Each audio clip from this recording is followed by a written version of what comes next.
This is Optimal Relationships Daily, episode 226, The High Cost of Self-Betrayal by Cylon George of spirituallivingforbusypeople.com.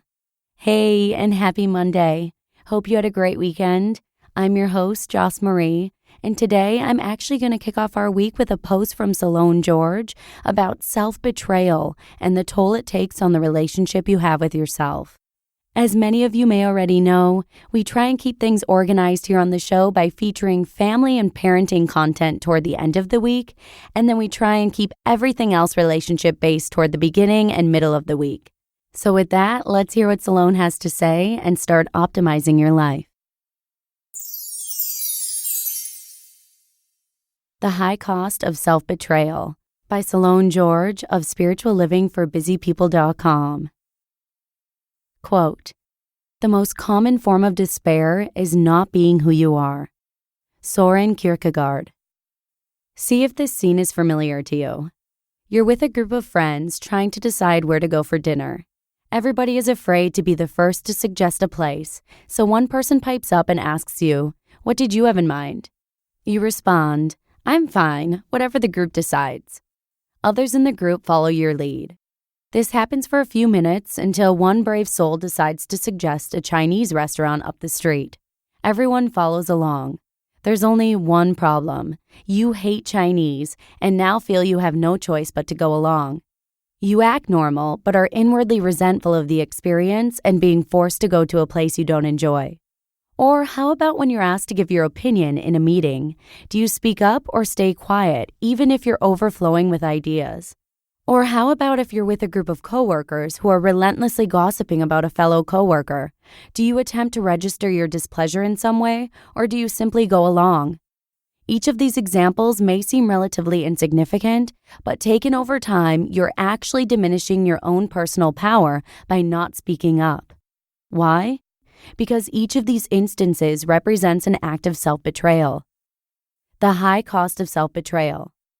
Betraying yourself may seem like a small price to pay for the benefit of fitting in with the crowd, but here are some of the hidden high costs of living like this.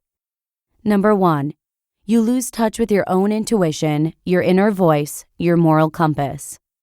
Number 2, you become chronically indecisive. Number 3, you lose your sense of self-respect and self-confidence.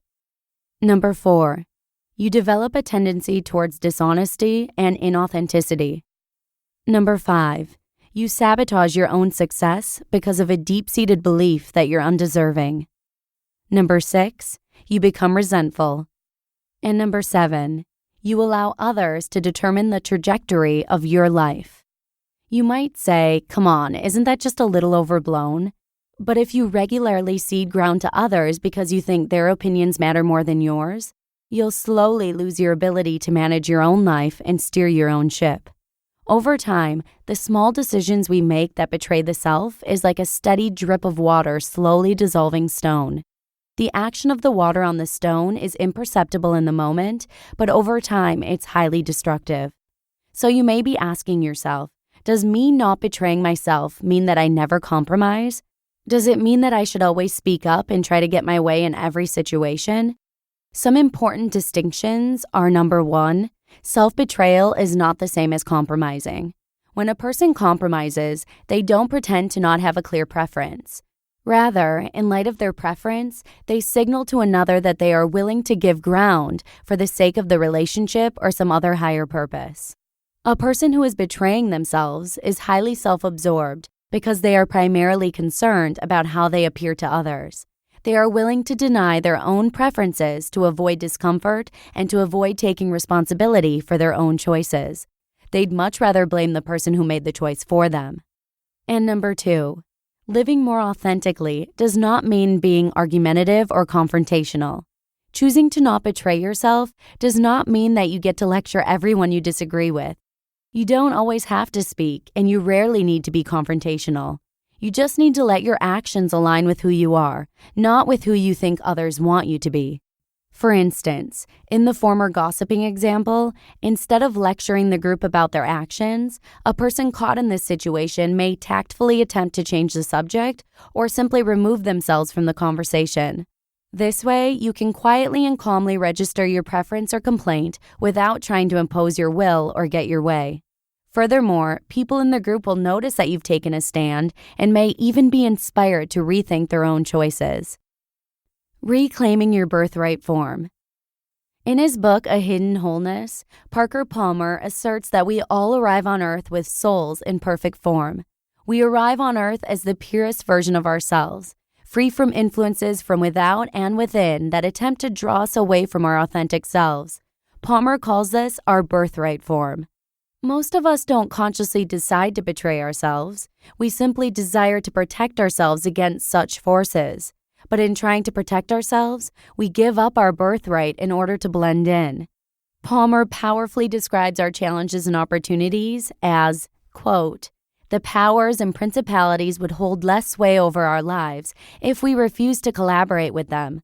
But refusal is risky, so we deny our own truth, take up lives of self-impersonation, and betray our identities. And yet, the soul persistently calls us back to our birthright form, back to lives that are grounded, connected, and whole." End quote. The pain you feel when you betray yourself is your soul yearning to return to its birthright form. Will you answer the call of your soul? Will you choose to reclaim your birthright form?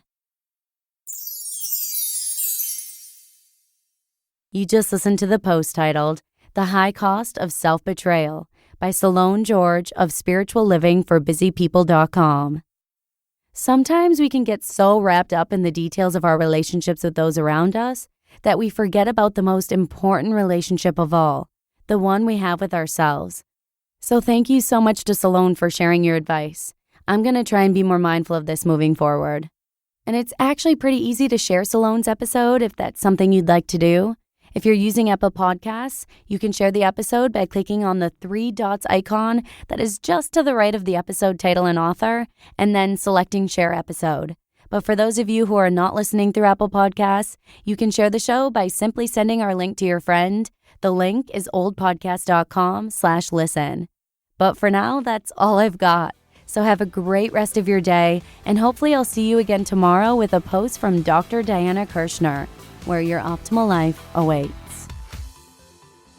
Hello, Life Optimizer. This is Justin Malik, creator and producer of this podcast, but also Optimal Living Daily, the show where I read to you from even more blogs covering finance, productivity, minimalism, personal development, and more from incredible bloggers like Derek Sivers, Zen Habits, Mark and Angel, The Minimalists, and all the ones you hear on this show too. So if you enjoyed today's episode and like taking amazing blogs on the go, come on over to Optimal Living Daily and subscribe to that one too. And together, we'll start optimizing your life. You've been listening to Optimal Living Daily. Be sure to hit the subscribe button to stay up to date on each new episode, and head to oldpodcast.com, that's OLDpodcast.com, for a free gift as well as more actionable tips and resources to help you maximize your potential. Thanks for joining us, and remember, your optimal life awaits.